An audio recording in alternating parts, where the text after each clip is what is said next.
ಚಿದಂಬರ ನಮಸ್ತೆಸ್ತು ಚಿಂತಿತಾರ್ಥಪ್ರದಾಯಿನೇ ಔದುಂಬರ ಸದಾವಾಸ ಚಿದಂಬರ ನಮೋಸ್ತುತೆ. ಗುರುರ್ಬ್ರಹ್ಮ ಗುರುರ್ವಿಷ್ಣು ಗುರುರ್ದೇವೋ ಮಹೇಶ್ವರ ಗುರುರ್ ಸಾಕ್ಷಾತ್ ಪರಬ್ರಹ್ಮ ತಸ್ಮೈ ಶ್ರೀ ಗುರವೇ ನಮಃ. ಎಲ್ಲ ಆತ್ಮಜ್ಯೋತಿಗಳಿಗೆ ಸಾಷ್ಟಾಂಗ ಪ್ರಣಾಮ. ನನ್ನ ಸದ್ಗುರುಗಳಾದ ಶ್ರೀ ಚಂದ್ರಕುಮಾರ್ ಅವರ ದಿವ್ಯ ಚರಣಾರವಿಂದಕ್ಕೆ ಸಾಷ್ಟಾಂಗ ಪ್ರಣಾಮ ಮಾಡುತ್ತಾ ಇಂದಿನ ಅಭಂಗ ಸತ್ಸಂಗದಲ್ಲಿ ಬಂದಿರತಕ್ಕಂಥ ವಿಠಾಬಾಯಿಯವರ ಅಭಂಗವನ್ನು ನೋಡೋಣ. ನಾಮಪರ ಅಭಂಗ. ನಾಮವೀಣ ವ್ಯರ್ಥ ಸರ್ವ ಜಾಣ. ನಾಮವೀಣ ವ್ಯರ್ಥ ಸರ್ವ ಜಾಣ. ನಾಮವೀಣ ವ್ಯರ್ಥ ಸರ್ವ ಜಾಣ. ಚಿದಂಬರ ನಾಮ ಹೃದಯ ಧರಿತ ಜಾಣ. ಚಿದಂಬರ ನಾಮ ಹೃದಯ ಧರಿತ ಜಾಣ. ದೇಹ ಪವಿತ್ರ ಪೂರ್ಣ ತ್ಯಾಚೆ ಜಾಣ. ದೇಹ ಪವಿತ್ರ ಪೂರ್ಣ ತ್ಯಾಚೆ ಜಾಣ. ಏನು ಹೇಳ್ತಾಳಪ್ಪ ವಿಠಾಬಾಯಿ?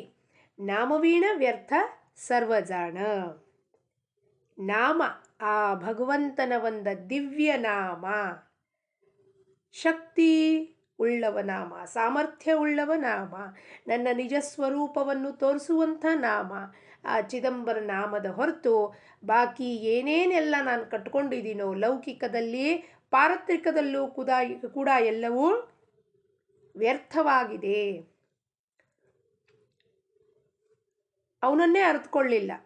ಚಿದಂಬರ ಎಲ್ಲಿದ್ದಾನೆ ಗೊತ್ತಿಲ್ಲ. ಚಿದಂಬರನ ಅನುಭವಿಸಲಿಲ್ಲ. ಚಿದಂಬರನ ಆನಂದ ಪ್ರಾಪ್ತಿ ಮಾಡಿಕೊಳ್ಳಿಲ್ಲ. ಅಂದಮೇಲೆ ಎಲ್ಲವೂ ನನ್ನ ಲೌಕಿಕ ಆಸ್ತಿ, ಅಂತಸ್ತು, ಡಿಗ್ರಿ, ಸ್ಟೇಟಸ್ಕೋ, ಅಂಥವ್ರು ಇಂಥವ್ರು, ಇಂಥವ್ರು ಇದ್ದೀವಿ ನಾವು, ಇದೆಲ್ಲವೂ ವ್ಯರ್ಥ. ಯಾಕೆಂದರೆ ಇವೆಲ್ಲವೂ ಅಶಾಶ್ವತ. ಅದು ವಿಠಾಬಾಯಿಗೆ ತಿಳಿತು, ರಾಜಾರಾಮ್ ಮಹಾರಾಜರಿಗೆ ತಿಳಿತು. ಅದನ್ನು ಅವ್ರೇನು ಮಾಡಿದ್ರು? ಅನುಭವಿಸಿ ತಾವು ಸ್ವತಃ ಆ ಅಮೃತ ಆನಂದವನ್ನು, ಬ್ರಹ್ಮಾನಂದವನ್ನು ಅನುಭವಿಸಿ ನಮ್ಮೆಲ್ಲರ ಮೇಲೂ ಕೃಪಾ ಮಾಡಿ ಆ ಅನುಭವವನ್ನು, ಆ ಅನುಭವ ನಿರ್ಗುಣ ಅನುಭವ, ಅದನ್ನು ಸಗುಣ ರೂಪದಲ್ಲಿ ಅಭಂಗದ ಮುಖಾಂತರ. ಅಭಂಗ ಅಂದರೆ ಏನಪ್ಪ? ಅದು ಸಗುಣ, ಕಣ್ಣಿಗೆ ಗೋಚರ ಆಗ್ತಿದೆ. ಆ ಅಭಂಗ ಶಬ್ದದ ಮುಖಾಂತರ, ಅಕ್ಷರ ಬ್ರಹ್ಮ ಅದರ ಮುಖಾಂತರ ಗೋಚರ ಆಗ್ತಿದೆ ಅಂದಮೇಲೆ ಅದೇನಾಯ್ತದು? ಸಗುಣ. ಸಗುಣ ರೂಪದಲ್ಲಿ ಅಭಂಗವನ್ನು ಪ್ರಸ್ತುತಪಡಿಸಿ ನಮ್ಮೆಲ್ಲರನ್ನೂ ಸಗುಣದಿಂದ ನಿರ್ಗುಣದ ತನಕ, ಅವ್ರ ಅನುಭವದ ತನಕ ಕರ್ಕೊಂಡು ಹೋಗ್ಲಿದ್ದೊಂದು ಅವರೆಲ್ಲರೂ ನಮ್ಮ ಮೇಲೆ ಕೃಪಾಶೀರ್ವಾದ ಮಾಡಿದ್ದಾರೆ. ಅದನ್ನು ಗಟ್ಟಿಯಾಗಿ ನಾವು ಹಿಡ್ಕೊಂಡು, ನಾವು ಅವ್ರ ಕೈ ಹಿಡ್ಕೊಂಡು ಹೋದರೆ ಸಾಕು, ಸಂತರ ಕೈ ಹಿಡ್ಕೊಂಡು ಹೋದರೆ ಸಾಕು, ಅವ್ರು ನಮ್ಮನ್ನು ಉದ್ಧಾರ ಮಾಡಿಬಿಡ್ತಾರೆ. ನಾವು ಯಾವುದು ಅನಾಲಜಿ, ಲಾಜಿಕ್ಕು, ರೀಸನಿಂಗು, ಪ್ರಶ್ನೆಗಳು ಕೇಳೋದಿಲ್ಲ, ಅವ್ರ ಕೈ ಹಿಡ್ಕೊಂಡ್ಬಿಡ್ಬೇಕು. ಚಿದಂಬರ ನಾಮ ಹೃದಯ ಧರಿತ ಜಾಣ. ದೇಹ ಪವಿತ್ರ ಪೂರ್ಣ ತ್ಯಾಚೆ ಜಾಣ. ಮಾಳನ ಕೋಪಾಹಿ ಟಾಳನ ಕೋಪಾಹಿ ಶುದ್ಧ ಮನಾನೆ ಪಾಹಿ ನಾಮಘೇಯಿ. ತೀರ್ಥನ ಕೋಫಿರು ಯಾತ್ರಾನ ಕೋಕರು ಸದಾ ಏಕಾಂತರಾಹು ನಾಮಘೇತ. ನಾಮ ಯಾವೇ ಜನ್ಮ ಮರಣ ಸಮಯಿ ಪೂರ್ಣ ಅಭ್ಯಾಸ ಕರಿತಾ ಜಾಣ ಹಾಚಿ ಖೂಣ. ವಿಠಾಬಾಯಿ ಮಣೆ ನಾಮ ನಸೆ ಜೇಥೆ ವ್ಯರ್ಥ ಸಮಜಾ ಸರ್ವ ತುಮಿ ತೇಥೆ. ಏನು ಹೇಳ್ತಾರಪ್ಪ ವಿಠಾಬಾಯಿ? ಚಿದಂಬರ ನಾಮ ಹೃದಯ ಧರಿತ ಜಾಣ. ಹೃದಯ ಅಂದರೆ ಫಿಸಿಕಲ್ ಹಾರ್ಟ್ ಅಲ್ಲ, ಸ್ಪಿರಿಚುವಲ್ ಹಾರ್ಟ್. ಎಲ್ಲಿ ಹೃದಯ ಧರಿತ ಜಾಣ ಅಂದರೆ ಏನಪ್ಪ? ಈಗ ಆ ಹೃದಯ ಅಂದರೆ ನಮ್ಮ ಅಂತಃಕರಣದಲ್ಲಿ ಪರಮಾತ್ಮನ ಹೊರತಾಗಿ ವಿಷಯ, ವಾಸನೆಗಳು ಎಲ್ಲವೂ ಜಾಗ ಮಾಡ್ಕೊಂಡು ಕೂತಿದ್ದಾವೆ. ಮನ, ಬುದ್ಧಿ, ಚಿತ್ತ, ಅಹಂಕಾರ ಸೇರಿ ಒಂದು ಅಂತಃಕರಣ ಎಂಬುವ ಸೂಕ್ಷ್ಮ ಶರೀರ ನಿರ್ಮಾಣ ಆಗಿದೆ. ಆ ಸೂಕ್ಷ್ಮ ಶರೀರದಲ್ಲಿ ಪರಮಾತ್ಮನ ವಾಸ ಯಾವಾಗಲೂ ಇದೆ. ಅಹಂ ಸ್ಫುರಣ, ಐ ಅದು ಯಾವಾಗಲೂ ಬಡ್ಕೋತಾ ಇರುತ್ತೆ. ಅದು ಐ ಅನ್ನೋ ಥ್ರಾಬ್ ಆಗ್ತಿರುತ್ತೆ. ಆದರೆ ಅದರ ಕಡೆ ನಮ್ಮ ಲಕ್ಷ್ಯವಿಲ್ಲ. ಅದಕ್ಕೆ ವಿಠಾಬಾಯಿ ಏನು ಹೇಳ್ತಾಳೆ? ಚಿದಂಬರ ನಾಮ ಹೃದಯ ಧರಿತ ಜಾಣ ಅಂದರೆ ನನ್ನ ಲಕ್ಷ್ಯ ಹೃದಯ ಧರಿತ ಅಂದರೆ ನಾನು ಹಿಡ್ಕೋಬೇಕಾಗಿಲ್ಲ, ಹೋಗಿ ಚಿದಂಬರ ನಾಮನ ಹೃದಯದಲ್ಲಿ ಇನ್ಸ್ಟಾಲ್ ಮಾಡಬೇಕಾಗಿಲ್ಲ. ಅದು ಯಾವಾಗಲೂ ಒಳಗಿರದೆ ಅಹಂ ಸ್ಫುರಣ, ಚಿದಂಬರ ಒಳಗಿದ್ದೇ ಇದ್ದಾನೆ.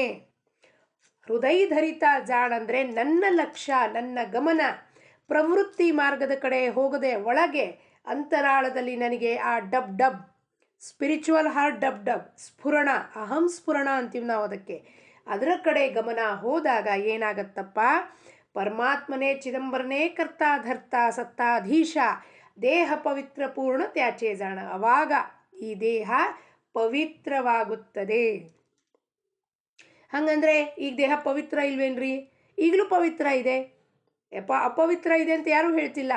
ಪ್ರಪಂಚದಲ್ಲಿ ಇದ್ದಾಗ ಮನಸ್ಸು ಇಂದ್ರಿಯ ಜೊತೆ ದೇಹಕ್ಕಂಟುಕೊಂಡು ನಾನು ಕರ್ತ, ಅಹಂಭಾವ, ಮಮತ್ವ, ಮಮಕಾರವನ್ನು ಹೊಂದಿದೆ ಜೀವಾತ್ಮ ಆದಾಗ ಅದು ಅಪವಿತ್ರ. ಅದೇ ದೇಹ, ಅದೇ ಸೇಮ್ ದೇಹ, ಸೇಮ್ ಮನಸ್ಸು, ಸೇಮ್ ಇಂದ್ರಿಯಗಳು ಪರಮಾತ್ಮನ ಕಡೆ ಹೊರಳಿಸಿದಾಗ ಆ ದೇಹ ಪರಿಪೂರ್ಣವಾಗಿ ಪವಿತ್ರ. ಅಂದರೆ ಏನು? ನಾನು ಪೂರ್ಣನಿದ್ದೇನೆ. ಪೂರ್ಣಮದಂ ಪೂರ್ಣಮಿದಂ ಪೂರ್ಣಾತ್ ಪೂರ್ಣಮುದಚ್ಯತೆ ಪೂರ್ಣಸ್ಯ ಪೂರ್ಣಮಾದಾಯ ಪೂರ್ಣಮೇವಾವಶಿಷ್ಯತೆ. ಈಶಾವಾಸ್ಯ ಉಪನಿಷತ್ ಮೊದಲನೇ ಶಾಂತಿ ಮಂತ್ರ. ಏನಪ್ಪ ಅದು? ಪೂರ್ಣಂ ಅದಂ ಪೂರ್ಣಂ ಇದಂ. ಪರಮಾತ್ಮ ಪರಬ್ರಹ್ಮ ವಸ್ತು ಚಿದಂಬರ ಪೂರ್ಣನಿದ್ದಾನೆ. ಅವನಿಂದ ಬಂದಿರತಕ್ಕಂಥ ಪ್ರತಿಯೊಂದು ಜೀವರಾಶಿಯೂ ಪೂರ್ಣವಿದೆ. ಅಲ್ಲಿ ಯಾವ ನ್ಯೂನ್ಯತೆ ಇಲ್ಲ, ಕೊರತೆ ಇಲ್ಲ. ಜೀವ ಮನಸ್ಸು ಇಂದ್ರಿಯಗಳನ್ನು ಹಿಡ್ಕೊಂಡು ನನ್ನಲ್ಲೇನೋ ಅಭಾವ ಇದೆ, ಬೇರೆಯವರು ನನಗಿನ್ನ ಹೆಚ್ಚು ತಿಳ್ಕೊಂಡಿದ್ದಾರೆ, ಹೆಚ್ಚು ಜ್ಞಾನವನ್ನು ಪಡ್ಕೊಂಡಿದ್ದಾರೆ, ರಾಗಮಾಲಿಕೆಯಲ್ಲಿ ಹಾಡು ಹೇಳ್ತಾರೆ, ನನಗೆ ಅವ್ರ ಥರ ಹೇಳಲಿಕ್ಕೆ ಬರೋದಿಲ್ಲ ಅನ್ನೋದು ಏನು ಭ್ರಮೆ ಉಂಟಾಗಿದೆಯೋ ಜೀವಕ್ಕೆ, ಆ ಭ್ರಮೆ ಕಳಚಿ ಹೋದಾಗ ಅದೇ ದೇಹ ಪವಿತ್ರ ಪೂರ್ಣ. ದೇಹ ಪವಿತ್ರ ಪೂರ್ಣ ಅಂತ ಹೇಳಿದಾಳೆ ವಿಠಾಬಾಯಿ. ಏನು ಪೂರ್ಣ ಅಂದರೆ ನನಗೆ ಭ್ರಮೆ ಇತ್ತು, ನಾನು ಅಪೂರ್ಣ ಇದ್ದೀನಿ. ನಾನು ಚಿದಂಬರನ ಸ್ವರೂಪನೇ ಇದ್ದ ಮೇಲೆ ಚಿದಂಬರ ಸ್ವಾಮಿಯ ಎಲ್ಲ ಗುಣಗಳು, ದಯಾ, ಕ್ಷಮ, ಶಾಂತಿ, ಭೂತದಯ, ಎಲ್ಲರೊಡನೆ ಭಗವತ್ ಪ್ರೇಮ, ಎಲ್ಲರಲ್ಲಿ ಭಗವಂತನ ಕಾಣುವಂಥ ಒಂದು ದೃಷ್ಟಿಕೋನ ಏನಿದೆಯೋ ಅದು ಪರಿಪೂರ್ಣತೆಯ ಲಕ್ಷಣ. ಮಾಳನಕೋ ಪಾಹಿ ಟಾಳನಕೋ ಪಾಹಿ ಶುದ್ಧ ಮನಾನೇ ಪಾಹಿ ನಾಮಘೇಯಿ. ಶುದ್ಧ ಮನಸ್ಸು, ಕಾಯ ವಾಚ ಮನಸ. ಶುದ್ಧ ಮನಸ್ಸು ಅಂದರೆ ಏನಪ್ಪ? ಯಾವ ಥರವಾದ ರಾಗ ಇಲ್ಲ, ದ್ವೇಷ ಇಲ್ಲ, ಅಂಥ ಒಂದು ಸ್ಥಿತಿ ಅಂದರೆ ಶುದ್ಧವಾದ ಸ್ಥಿತಿ. ಯಾರ ಬಗ್ಗೆ ರಾಗವೂ ಇಲ್ಲ, ಪ್ರೀತಿನೂ ಇಲ್ಲ, ಯಾರ ಬಗ್ಗೆ ದ್ವೇಷವೂ ಇಲ್ಲ. I like this, I don't like this ಅನ್ನೋ ಸ್ಥಿತಿನೇ ವರ್ಜಿತ ಅಲ್ಲಿ. ಸಾಧನ ಚತುಷ್ಷಷ್ಟ ವಿವೇಕ, ವೈರಾಗ್ಯ, ಮುಮುಕ್ಷುತ್ವ ಹಾಗೂ ಶಮದಮಾದಿ ಷಟ್ ಸಂಪತ್ತಿಗಳು.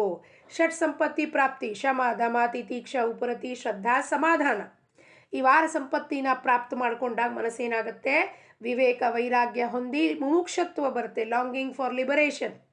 ಶುದ್ಧ ಮನಾನೇ ಪಾಹಿ ನಾಮಗೆ. ಯಾವಾಗ ನಾಮ ಹಿಂಗೆ ತಗೋತೀವಿ? ಶುದ್ಧ ಮನಸ್ಸಿಂದ. ಅದಕ್ಕೆ ಮಾಳನಕೋ ಪಾಹಿ ಟಾಳನಕೋ ಪಾಹಿ. ಹಂಗಂದರೆ ಈಗ ನಾವು ಮಾಳ ಟಾಳ ಹಾಕ್ಕೊಂಡು ಕುಣಿಲಿಕ್ಕೆ ಹತ್ತಿದ್ದೀವಿ, ತಪ್ಪೇನ್ರಿ? ಇಲ್ಲ, ಸರ್ವಥಾ ತಪ್ಪು ಅಲ್ಲ. ಸಗುಣ ಉಪಾಸನೆಯಿಂದ ವಿಠಾಬಾಯಿ ನಮಗೆ ನಿರ್ಗುಣ ಉಪಾಸನೆಗೆ ಕರ್ಕೊಂಡು ಹೋಗ್ತಿದ್ದಾರೆ. ಮಾಳನಕೋ ಪಾಯಿ, ಓಂ ವಿಠಾಬಾಯಿ ಹೇಳಿಬಿಟ್ರು ಮಾಳು ಹಾಕ್ಕೋಬೇಡ್ರಿ, ಟಾಳು ಹಾಕ್ಕೋಬೇಡ್ರಿ, ಹೆಂಗ್ರಿ ಆಗ್ಲಿಕ್ಕತ್ತದೆ ಅಂತ ನಮ್ಮ ಮನಸ್ಸಿನಲ್ಲಿ ದ್ವಿಗುಣ ಉಂಟಾಗಬಾರದು. ಮನಸ್ಸಿನ ಪ್ರತಿಯೊಂದು ಚೇತನಾ ಸ್ಥರ, the state of the consciousness ಹೆಂಗೆ ರೈಸ್ ಆಗ್ತಾ ಹೋಗುತ್ತೋ ಅವಾಗ ಮನಸ್ಸು ಏನು ಮಾಡುತ್ತೆ? ಏಕಾಂತ ಬಯಸುತ್ತೆ. ಏಕಾಂತ ಬಯಸಿದಾಗ ಅದಕ್ಕೆ ಟಾಳು ಬೇಡ, ಮಾಳನೂ ಬೇಡ. ಸರ್ವತೋಪರಿ ಚಿದಂಬರ ಧ್ಯಾನದಲ್ಲಿ ಅಖಂಡವಾಗಿರುತ್ತದೆ. ಈಗ ನಮಗೆ ಟಾಳ್ನೂ ಬೇಕು, ಮಾಳ್ನೂ ಬೇಕು, ವೀಣಾನೂ ಬೇಕು, ಚಿಪ್ಪಳಿನೂ ಬೇಕು, ಎಲ್ಲವೂ ಬೇಕು. ಯಾಕೆ? ಸಗುಣ ಉಪಾಸನೆಯಿಂದಾನೇ. ಸಂತರೆಲ್ಲರೂ ಸಗುಣ ಉಪಾಸನೆಯಲ್ಲಿ ಇರ್ತಾರೆ. ಸಗುಣ ಉಪಾಸನೆಯಿಂದ ನಿರ್ಗುಣ ನಿರಾಕಾರ ಪರಬ್ರಹ್ಮ ವಸ್ತುವನ್ನು ಪಡ್ಕೊಂಡು ಪುನಃ ಸಗುಣದಲ್ಲೇ ಅವರವರನ್ನು ಆರಾಧಿಸ್ತಾರೆ, ಭಜಿಸ್ತಾರೆ, ಕೀರ್ತನೆ ಹಾಡೋದು, ಹೊಗಳೋದು, ದಿಂಡಿ ಯಾತ್ರೆಗಳನ್ನು ಮಾಡೋದು. ಯಾಕಪ್ಪ? ಸಗುಣದಿಂದ ನಿರ್ಗುಣ, ನಿರ್ಗುಣದಿಂದ ಸಗುಣ. ಏನಂತಾರಪ್ಪ? ಬ್ರಹ್ಮ ಸತ್ಯ ಜಗನ್ಮಥ್ಯ ಜೀವೋ ಬ್ರಹ್ಮೈವ ನಾಪರಹ. ಸಗುಣನೂ ಅವನೇ, ನಿರ್ಗುಣನೂ ಅವನೇ. ಹಂಗಂದ್ಮೇಲೆ ಏನೂ ರಿಜೆಕ್ಷನ್ ಇಲ್ಲ. ಅಲ್ಲಿ ಸರ್ವತ್ರವೂ ಬ್ರಹ್ಮ ವಸ್ತು ಇದ್ದೇ ಇರುತ್ತದೆ. ಅದಕ್ಕೆ ಆ ಒಂದು ಅವಸ್ಥೆಗೆ ಮುಟ್ಟದಾಗ ಮಾಳನಕೋ ಪಾಹಿ ಟಾಳನಕೋ ಪಾಹಿ. ನಾನು ಭಜನೆಗೆ ಹೋದರೆ ಟಾಳು ತೊಗೊಂಡು ಹೋಗಬಾರ್ದೇನ್ರಿ, ಮಾಳು ಹಾಕ್ಕೊಂಡು ಹೋಗಬಾರ್ದೇನ್ರಿ? ಖಂಡಿತವಾಗ್ಲೂ ಹಾಕ್ಕೊಂಡು ಹೋಗಬೇಕು. ಆದರೆ ಅದೇ ಪ್ರದರ್ಶಿತವಾಗಿ ಆಗಬಾರದು. ತೀರ್ಥನಕೋ ಫಿರು ಯಾತ್ರಾನಕೋ ಫಿರು ಸದಾ ಏಕಾಂತ ರಾಹು ನಾಮಗೇತ. ತೀರ್ಥಕ್ಕೆ ಹೋಗಬೇಡ, ಯಾತ್ರೆಗೆ ಹೋಗಬೇಡ. ಯಾವಾಗ ಏಕಾಂತ ಮನಸ್ಸು ಬಯಸಕ್ಕೆ ಶುರು ಮಾಡತ್ತೋ, ಹೌದು, 108 ತೀರ್ಥಯಾತ್ರೆ ಮಾಡಿದ್ರೂ ಸಹ ಎಲ್ಲ ನನ್ನ ಮನೆಯದಲ್ಲೇ ಎಲ್ಲ ತೀರ್ಥವು ಸಕಲ ತೀರ್ಥವೂ ನನ್ನ ಮನೆಯದಲ್ಲೇ ಇದೆ. ಸಕಲ ತೀರ್ಥವೂ ನನ್ನ ಮನೆಯಕ್ಕಿಂತ ಹೆಚ್ಚಲು ನನ್ನ ದೇಹದಲ್ಲೇ ಇದೆ. ನನ್ನ ಪವಿತ್ರವಾದ ದೇಹ ಆದಮೇಲೇನು ಸಕಲ ತೀರ್ಥವು 33 ಕೋಟಿ ದೇವತಾಗಳು ಇಲ್ಲಿ ವಸತಿ ಮಾಡುತ್ತಾರೆ. ಎಲ್ಲಿ? ಗುರು ರೂಪದಲ್ಲಿ. ತೂಚಿ ಸರ್ವ ಮಾಝ ದೇವಿ ದೇವ. ಎಲ್ಲ ತೀರ್ಥವೂ ನೀನೇ ಗುರುನಾಥ. ಎಲ್ಲ ತಾಳ ಚಿಪ್ಪಳಿ ಭಜನೆ ಕೀರ್ತನೆ ಎಲ್ಲವೂ ನೀನೇ ನನ್ನ ಸದ್ಗುರುನಾಥ ಚಿದಂಬರ ಅಂದಮೇಲೆ ಅವಾಗ ಯಾತ್ರಾ ಮಾಡೋದು ಅವಶ್ಯಕತೆ ಇಲ್ಲ. ಹಾಗಂದರೆ ಅಲ್ಲಿ ತನಕ ನಾವು ಹೋಗಬೇಕು. ಕಾಲ್ನಡಿಗೆಯಿಂದ ಆ ಪ್ರದಕ್ಷಿಣೆಯಿಂದ ಕಾಲದಿಂದ ಅವನ ಪಾದ ಸೇವೆ ಆಗಬೇಕು, ಪ್ರದಕ್ಷಿಣ ಹಾಕಬೇಕು, ತೀರ್ಥಯಾತ್ರೆ ಮಾಡಬೇಕು.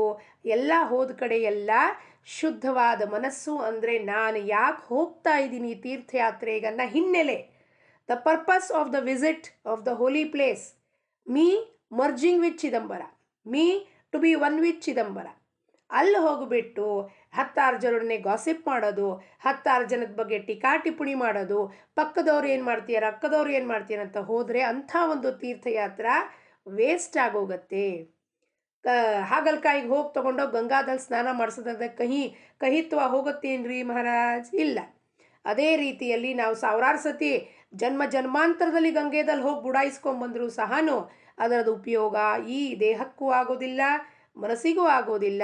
ಅಶುದ್ಧ ಭಾವನೆ ಮಾಲಿನ್ಯ ಹಾಗೆ ಉಳ್ಕೊಳ್ಳುತ್ತೆ. ಅದಕ್ಕೆ ಅವ್ರು ಹೇಳ್ತಾರೆ, ಯಾವಾಗ ಅಂಥ ಒಂದು ಮನಸ್ಥಿತಿಯನ್ನು ನಾನು ಹೊಂದುತ್ತೇನೋ, ನನ್ನ ಚೇತನಾ ಸ್ಥರ ಹೈಯರ್ ಡೈಮೆನ್ಷನಿಗೆ ಮೈಂಡ್ ಹೋಗತ್ತೋ, ಆವಾಗ ಏಕಾಂತ ಬಯಸುತ್ತದೆ. ಆ ನಾಮದಲ್ಲಿ ಸಮರಸ ಆಗೋಗುತ್ತದೆ. ಈ ಜೀವ ನಾಮದಲ್ಲಿ ಸಮರಸ ಅಂದರೆ ಉಪ್ಪು ನೀರಿನಲ್ಲಿ ಹಾಕಿದ್ರೆ ಹಿಂಗಾಗತ್ತಪ್ಪ, ಕರ್ಗೋಗುತ್ತೆ. ಕರ್ಗೋದ್ರೆ ಉಪ್ಪು ಯಾವುದು ನೀರು ಯಾವುದು ಗೊತ್ತಾಗಲ್ಲ. ಹಾಗೆ ಈ ಜೀವ ಹೋಗಿ ಪರಮಾತ್ಮನಲ್ಲಿ ಹೋಗಿ ಹೋದರೆ ಏನಾಗುತ್ತೆ? ನೀರಿನಲ್ಲಿ ಒಂದಾಗೋದ್ಮೇಲೆ ಜೀವದ ಅಸ್ತಿತ್ವ, ಉಪ್ಪಿನ ಅಸ್ತಿತ್ವ ಕಳೆದು ಹೋಗಬೇಕು. ಆ ರೀತಿಯಲ್ಲಿ ನಾನು ಜಪ ಮಾಡಬೇಕು. ಆ ರೀತಿಯಲ್ಲಿ ನಾಮಜಪವನ್ನು ನಾಮಸ್ಮರಣೆಯನ್ನು ಮಾಡಬೇಕು. ನಾಮ ಯಾವೇ ಜನ್ಮ ಮರಣ ಸಮಯಪೂರ್ಣ ಅಭ್ಯಾಸ ಕರಿತಾ ಜಾಣ ಹಾಚಿಕೂಣ. ಮತ್ತು ಭಗವದ್ಗೀತೆಯಲ್ಲಿ ಅರ್ಜುನನಿಗೆ ಕೃಷ್ಣ ಏನು ಬೋಧನೆ ಮಾಡಿದ್ರು? ಅಸಂಶಯಂ ಮಹಾಬಾಹೋ ಮನೋ ದುರ್ನಿಗ್ರಹಂ ಚಲಂ ಅಭ್ಯಾಸೇನ ತು ಕೌಂತೆಯ ವೈರಾಗ್ಯೇಣ ಚ ಗೃಹ್ಯತೆ. ಅಭ್ಯಾಸೇನ ತು ಕೌಂತೆಯ ಅಭ್ಯಾಸ ನೀ ಮಾಡಲೇಬೇಕು ಕಣಪ್ಪ. ನಾನು 4 ಪುಸ್ತಕ ಓದಾಯಿತು, 4 ಅಭಂಗ ಬರ್ಕೊಂಡಾಯಿತು, ಒಂದು 50 ಬರೆದೆ, 1000 ಬರೆದೆ, ನನಗೆಲ್ಲ ಗೊತ್ತಾಗೋಯ್ತು. ಭ್ರಮೆಯಲ್ಲಿ ಮತ್ತೆ ಪುನಃ ಜೀವ ಮಾತಾಡೋಕ್ಕೆ ಶುರು ಮಾಡುತ್ತೆ. I know everything, I understood, means that really he has not understood anything. Any word of the Abhanga I have not understood if I claim that I have understood everything. ನಿತ್ಯ ನೂತನವಾಗಿ ಸೃಷ್ಟಿ ನಮಗೆ ಪ್ರತಿಯೊಂದು ಪಾಠ, ಪ್ರತಿಯೊಂದು ವಸ್ತುವಿನ ಜ್ಞಾನ ಗೋಚರ ಮಾಡಿಕೊಡುತ್ತೆ. ಆ ಜ್ಞಾನದ ಮುಖಾಂತರ ಇವತ್ತು ಅರ್ಥೈಸ್ಕೊಂಡಿದ್ದು ನಾಳೆ ಬೇರೆ ರೀತಿಯಲ್ಲಿ ಅರ್ಥೈಸ್ಕೋಬಹುದು. ಹಾಗಾಗಿ ಇವತ್ತಿನ ಅರ್ಥೈಸ್ಕೊಂಡಿರೋದೇ ಸತ್ಯ. ನನಗೆ ಅರ್ಥ ಆಯಿತು ಅಂದರೆ there is a stop and break for the spiritual evolvement of the ಜೀವ. ನಾಮ ಜನ್ಮ ಮರಣ ಚಕ್ರದಿಂದ ಬಿಡುಗಡೆ ಹೊಂದೋ ಅಂತ್ಯಕಾಲದಲ್ಲಿ ಬರಬೇಕು ಅಂದರೆ ಅಭ್ಯಾಸ ಕರಿತಾ ಜಾಣ ಹಾಚಿ ಖೂಣ. ಗುರುತು ಏನಪ್ಪ? ಖೂಣ ಅಂದರೆ ಗುರುತು. ಏನು ಗುರುತು? ಸದೋದಿತ, ಕೂತಾಗ, ನಿಂತಾಗ, ಹೋಗುವಾಗ, ಬರುವಾಗ, ಮಲಗಿದಾಗ, ಎದ್ದಾಗ ಸದೋದಿತ ಚಿದಂಬರ ಚಿದಂಬರ ಚಿದಂಬರ. ಹೆಂಗೆ ಮಾಡಿದ್ರಿ ಈ ಕೆಲಸನ? ಚಿದಂಬರ ಇದ್ದಾನ್ರಿ, ಅವನೇ ಮಾಡಿಸ್ತಿದ್ದಾನೆ.